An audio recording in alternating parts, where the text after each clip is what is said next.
அன்பார்ந்தவர்களே, நம்ம அடைஞ்சிருக்கக்கூடிய மாதம் என்பது மிகவும் சிறப்பிற்குரிய மாதம், ரஜபுடைய மாதம்.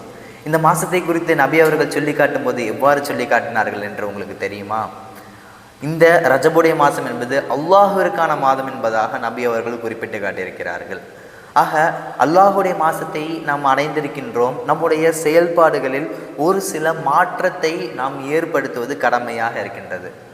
அதே போன்று நபி அவர்கள் சொல்லி காட்டும்போது அழகான துவாவை இந்த ரஜபுடைய மாதத்தை நீங்கள் அடைந்தால் நீங்கள் ஓதுங்கள் என்பதாக நமக்கு வலியுறுத்தி இருக்கின்றார்கள். என்ன துவா?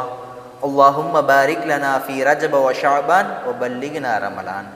அல்லாஹுவே, எங்களுடைய இந்த ரஜபுடைய மாதத்துலேயும் ஷாபானுடைய மாதத்துலேயும் எங்களுக்கு பரக்கத் செய்ய, எங்களை ரமலானுடைய மாதத்தை அடைய வையி அப்படின்னு துவா செஞ்சுருக்காங்க. அப்போ நம்ம சற்று சிந்தித்து பார்க்கணும். முக்கியமான விஷயம், ரமலானில் நோன்பு துறப்பதற்கு நம்ம எத்தனையோ தயார் செய்து வைப்போம்.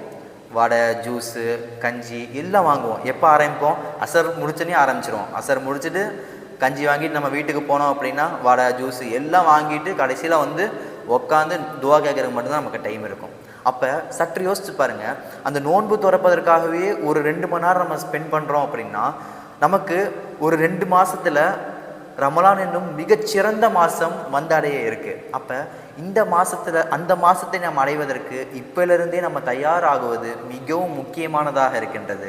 ஆக தயாராகுவோம். ரமலான் மாதத்தில் நம்மை நாம் மாற்றி சிறந்த மனிதர்களாக ஆகுவோம் என்ற கூறி முடித்துக்கொள்கின்றேன். அஸ்ஸலாமு அலைக்கும் வரஹ்மத்துல்லாஹ்.